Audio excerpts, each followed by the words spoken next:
Essential Lincoln First Inaugural Address, Monday, March 4th, 1861. Fellow citizens of the United States, in compliance with the custom, as old as the government itself, I appear before you to address you briefly and to take in your presence the oath prescribed by the Constitution of the United States to be taken by the President before he enters on the execution of this office. Apprehension seems to exist among the people of the southern states that by the accession of a Republican administration, their property and their peace and their personal security are to be endangered. There has never been any reasonable cause for such apprehension. Indeed, the most ample evidence to the contrary has all the while existed and been open to their inspection. It is found in nearby all the published speeches of him who now addresses you. I do but quote from one of these speeches when I declared that I have no purpose, directly or indirectly, to interfere with the institution of slavery in the states where it exists. I believe I have no lawful right to do so, and I have no inclination to do so. It is 72 years since the first inauguration of the President under our national Constitution. During that period, 15 different and greatly distinguished citizens have in succession administered the executive branch of the government. They have conducted it through many perils and generally with great success. Yet, with all this scope of president, I now enter upon the same task for the brief constitutional term of 4 years under great and peculiar difficulty. A disruption of the federal union, heretofore one only menaced, is now formidably attempted.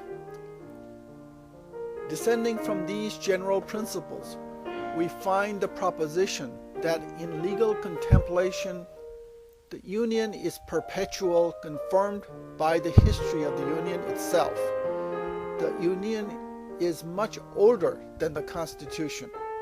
It was formed, in fact, by the Article of Association in 1774. It was nurtured and continued by the Declaration of Independence in 1776. It was further matured, and the faith of all the 13 states expressly plighted and engaged that it should be perpetual by the Articles of Confederation in 1778.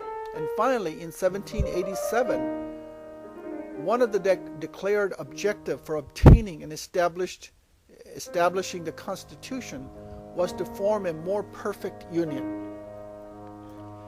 But if destruction of the union by one or by a part only of the states by lawfully possible, the union is less perfect than before the Constitution, having lost the vital element of perpetuity.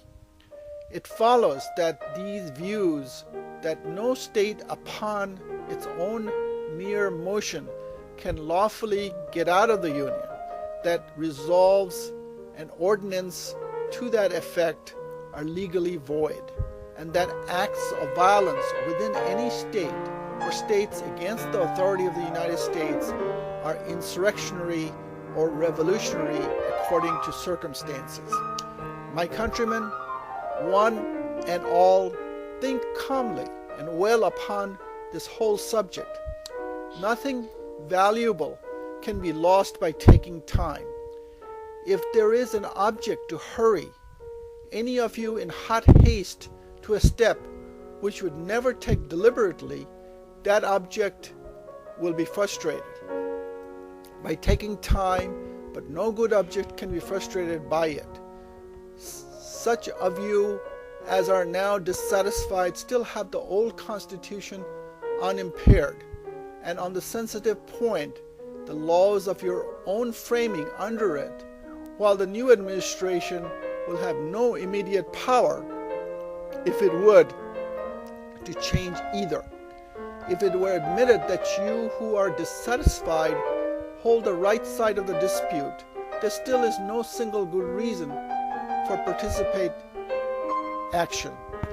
Intelligence, patriotism, Christianity, and a firm reliance on Him who has never yet forsaken this favored land are still competent to adjust in the best way all of our personal difficulty,